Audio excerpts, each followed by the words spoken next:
Hello friends, welcome to the channel of LevelUp IAS, and this is today we are going to discuss about new rules which has been changed regarding all India services. This may be a kind of a useful thing once you join the services, but even before that, this is a part of our syllabus you should be knowing the rules regarding all India services. So we'll discuss that how and when all India service was conceived, what is the constitutional provisions regarding it, who has the power to regulate the terms and conditions of all India services, central services, and the constitutional positions regarding it, certain protections which has been given to the members of all India services, and about recent rules and what are the ethics that a member of all India services need to follow. You should be noting, you should be knowing that IAS, Indian Administrative Service, Indian Police Service, and Indian Forest Services, these are the three services which are termed as all India services. All India services means that these are the group of civil servants who are rather selected and appointed by the center, but they are sent with the state government. They are given respective cadres, or rather you say the states, where they will be working under the state government. This idea of creating all India services was conceived by Vallabhbhai Patel, and he thought that this will be one of the kind of services which will help in the unification of administration on the national level and will try to establish the seeds of cooperative federalism between the two units, the union and center. This is why he had termed the IAS to be the steel frame of the nation, the frame through which the whole journey of development of the country has to thrive and survive.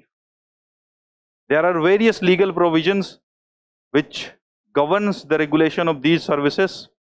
We have to delve into those regulations today. Let's first see what is the present change we are talking about. So central government has amended the rules of all India services, and this rule is regarding certain pensions and post-retirement benefits. So now let's see what is the rule. The central government has amended the retirement benefits of the IAS, IPS and IFoS forest services pensioners, empowering the central government to act against them and withhold or withdraw their pensions even without a reference from the state government if they are found guilty of grave misconduct or are convicted for a serious crime. So earlier the situation was that if any civil servants were found guilty of these kinds of offences, grave misconduct or punished of a serious crime, then state government for which they served in their cadre will make a reference to the central government, and then central government may take this necessary action. But there were certain issues you may be knowing regarding West Bengal that led to a political tussle again between party in power at the union, party in power at the state. In the backdrop of this, government has notified these changes. This means now even if the state government is not making any reference to the union government for taking actions against the guilty civil servant, union government on itself and alone can withdraw their pensions and the services. So this is amendment in the all India services rules. We will also see what are the other rules that our all India service personnel has to do. Now earlier this was the situation. Now you see the central government can unilaterally withdraw the pensions, and also there is another change tweaking that has prohibited the members of civil servants, all India services from disclosing any sensitive information to any publishing house or any media houses which may be against the policies of the government, or rather to be very specific, we'll talk about one particular act, Official Services Act. So now you note the term that grave misconduct and what amounts to grave misconduct here. The notification released by DOPT, Department of Personnel and Training, this is the department which allots the cadres etc. and regulate the issue after you qualify the civil services conducted by UPSC. So DOPT will take care of all those things for your training, your regulation, your disciplinary actions. That is the Department of Personnel and Training, at the union government. In its notification, it has said a grave misconduct include communication or disclosure of any document or information which is mentioned in the Official Secret Act. So Official Secret Act, UPSC has asked a question in this year preliminary also. Official Secret Act you will also come across when you read the governance issue. So it is one act which restricts public official from disclosing any kinds of information, and it is contrary to the concept of transparent governance, or you can say right to information, wherein citizens are authorized to seek information from the public servant. So these two are placed in a conflicting situations. Nevertheless, so any information which is forbidden by Official Secret Acts and those information which has been revealed by the members of All India Services, that will amount to grave misconduct. For this, the penalty and actions can be taken against the particular member of the All India Services, and this is what this notification talked, that if any official is found in breach of this provision or found disclosing, this will be counted as a grave misconduct now onwards, and their pension benefits are liable to be taken off by the union government, and that too unilaterally. Right? You will also find there is a similar term, that is criminal misconduct. So upon a civil servant or any government servant, there are several rules and regulations that needed to be taken care of. One is the constitutional provisions. Secondly, the laws made by the parliament. Then you have civil services rules and All India Services rule. For the members of state services, they have their state services rules. And there is one particular Prevention of Corruption Act which is applicable on the public servant. So section 13 of this Prevention of Corruption Act defines this term criminal misconduct. Now you have already seen what do you mean by grave misconduct. You should also note, because since it is a term which is similar to that, so criminal misconduct, and it is also applicable to the public servants. So it says any public servant can be said to have done a criminal misconduct if they dishonestly or fraudulently misappropriates any property which, being in the virtue of the particular office of public servant, is entrusted to him. For example, any property was given in the custody of a particular public servant and he misappropriates, he transfers that in his own name, or he starts using that for his own personal purposes. That is first of the criminal misconduct. Second, if during his tenure of employment he is acquiring such amount of wealth which is disproportionate to his income, acquiring that amount of wealth for which he cannot account, he cannot give an account from all the known source of income. For example, the salary of a particular person is 1,000 rupees. Throughout the year he generates 2 lakhs of wealth. Then it is disproportionate, he cannot give the answer for that. Both of these will amount to the criminal misconduct, and the person can be punished, and the public servant found guilty can be punished from 4 years to 10 years or fine or both. So these are certain provisions which are trying to enforce the honesty or integrity among the public servant. Now let's see other provisions. You see, we will try to see the constitutional provision with regards to All India Services, and then we will also see how and what power Parliament has got in regards to it. So these particular acts like 309 article, 3010, 311, 312, these are certain things which mainly deals in our constitution as a part of our syllabus with regards to All India Services. So article 39 says the power to regulate the services and conditions by the appropriate legislature. This means appropriate legislature means the conditions and services of members of central services like Indian Revenue Service. This is a central services. So members of central services can be regulated by the Parliament. Members of All India Services can be regulated by the Parliament, and members of the state PCAs can be regulated by their state legislature.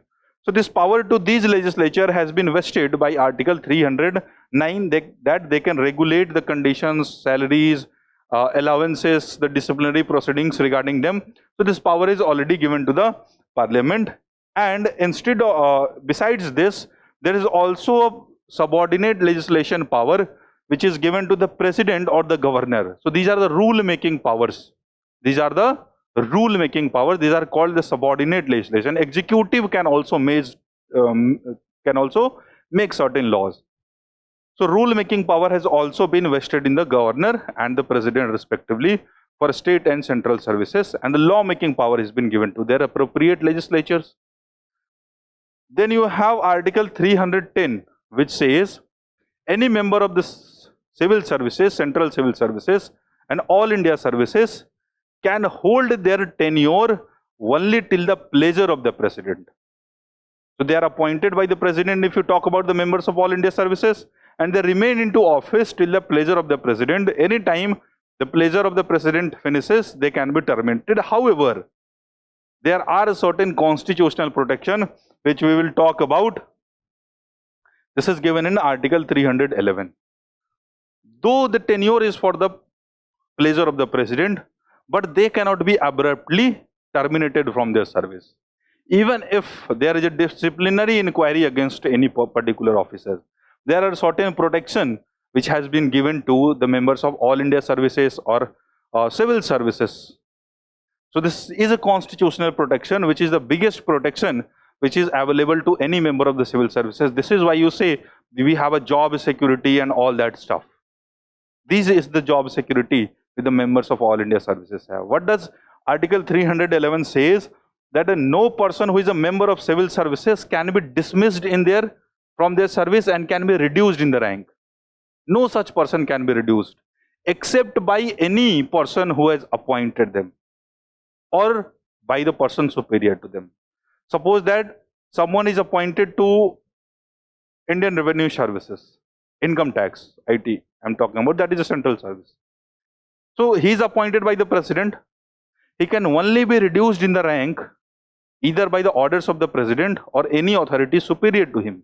For that matter, no one acts as superior executive authority than the president. President is the head of executive. So it is only by the orders of the president he can be terminated or can be reduced, not by the orders of anyone. So if the person who has appointed him, they can only remove them. This is the first constitutional protection. And secondly, if he has to be removed in the rank or have to be dismissed from the services, he can be done so only after he has been given an opportunity and only after an inquiry has been conducted against him, wherein he was given the opportunity to present his case. So without hearing him, there will be no action which is taken against him. Though there can be certain situation when this inquiry can be exempted of, not practicable, not feasible to conduct or against the public interest, then this requirement of inquiry can be waived off. But otherwise, these are the two basic and these are the two most important protection which is available to the members of all India services. Now, what does Constitution talks about creation of any all India services? What is the process? So as of now, you know that there are 3 all India services, that is IAS, IPS and IFoS, forest services. Tomorrow, if a new all India services has to be created, the provisions for that is dealt under Article 312, that says if the Council of States passes a resolution which is supported by not less than 2/3 of the members present and voting. So firstly, in the step 1, you should note Council of States should pass a resolution with 2/3 of the majority. Then, and it can do only in the national interest, expedient in the national interest. Then the Parliament, so step 1 is this, Council of State has to pass a resolution with 2/3 of member present and voting. And in the step 2, then after the resolution has been passed, Parliament can pass an act. Now here Parliament includes all the 3 persons, Lok Sabha, Rajya Sabha and the President. So this will be by an act of Parliament. But Parliament is empowered to pass an act for the creation of a new all India services only if already there is a resolution which is passed by the Council of State with 2/3 majority. So first requirement is this, then Parliament can create a new all India services. And this new all India services can also include all India judicial service. And all India judicial service has also been conceived in the Constitution. But there is a restriction. This AIJS, All India Judicial Services, cannot include any person who is inferior than the rank of a district judge. Only district judge and above ranked person can be recruited through All India Judicial Services. So this is the constitutional provision which talks about creation of an All India Services, right? Then the power to give, then the power to regulate, as we have already seen, the conditions and terms of the services lied with the respective legislature, and the rule making power was given to the respective president or the governors. For this regard, in matters of All India Services, you will find that there is a rule, that All India Service Conduct Rules 1968. It is in this rule the central government has released changes. So central government has changed this rule, and to regulate the central civil services, we have CSS conduct rules. So these were formulated after the recommendation of a committee which was headed by Lal Bahadur Shastri, and this committee on the prevention of corruption was headed by K. Santhanam, that created Prevention of Corruption Act, and these rules were from the recommendation of committee constituted by Minister of Home Affairs. Then in 1962 he was Lal Bahadur Shastri. So this committee gave a recommendation, and these two set of rules were framed. We are discussing this particular rule of All India Services Conduct Rule of 1968. Beside those changes, there are certain other things that you should note, that what All India Services needs rules say. There are certain other informative things you should note. Firstly, Rule 3 says every member of the All India Services shall maintain absolute integrity, devotion and duty. Seems like the syllabus of your ethics. But this provision was added by, Rule 3 was there, but the words like integrity, ethics, it was added by the present NDA government itself. So all the members, if you join the All India Services, you are also supposed to maintain integrity and these kinds of values. Then the Rule 4 says, no member of All India Services shall use his position or her position to secure the employment of their relatives. अपने चाचा, मामा, ताऊ, इन सबको नौकरी दिलाने के लिए you should not your provision, power and position. Apart from it, a member of All India Services is prohibited from taking part in any party politics or campaigning, canvassing for any particular party or linking themselves to any particular party politics. The members of All India Services and other bureaucracy are supposed to be very, very neutral. All India Services also forbids from to its member to publish anything which is adverse to the policies of the government. A member of All India Services cannot publish anything which may be kind of an adverse criticism to the public policy or the policies of the government. This rule also forbids the members from taking any dowry, advocating, advertising for dowry, encouraging their parents to demand for the dowry. The dowry is strictly prohibited under these laws. And also, if any person who is the member of All India Services, if they are receiving any gift for any occasion like wedding, engagement or any function, and that is valued more than 25,000, so that gift needs to be reported to the government that I have received these many gifts. So there are certain rules a person has to abide by, and they have to start abiding to these rules from the day when they are allocated a particular services. The day your result comes out, soon after you will be allocated to particular service. The DOPT will give you the notification, send you the letters, emails, etc., communicating that you have been allotted to so and so services. From then, that is the time when you become the member of that service, and accordingly the CS central rules or the All India Services rule will start apply to them. And some of these rules, like you have seen, is applied to you even after you retire from your services, right? So these are certain provisions. Now before I leave, there is a recent data which has been released, and government has informed to the parliament that around 22% of the seats in the Indian administrative service are lying vacant. You should be pondering about what are the reasons. You should think about what are the reasons. that why these seats are left. This is not a new phenomena. The trend says that even from the first year of independence, there has been certain vacancies in the administrative or other civil services. So it has continued. However, it may increase or decrease during a particular government. But at present, there is a 22% government itself has reported. You can think about the reason and let me know. And if you are writing any answers, you can join me. You can send me your answers. You can join this Telegram channel, or you can send it to me. Or if you want to download the PDF of this discussion, I have been getting this request to upload the PDF, so you can download that from the LevelUp IAS team Telegram channel, or you can join this Constitution and You Telegram channel. This is my Telegram channel, so you can download the PDF from there. Stay tuned for any such informative videos. We are in the constant endeavor to bring you and get you aware in a very, very holistic way and a very relevant way, no nonsense way, to aware you about the recent happenings which is concerned to our preparation. Stay tuned and join our channel. Thank you.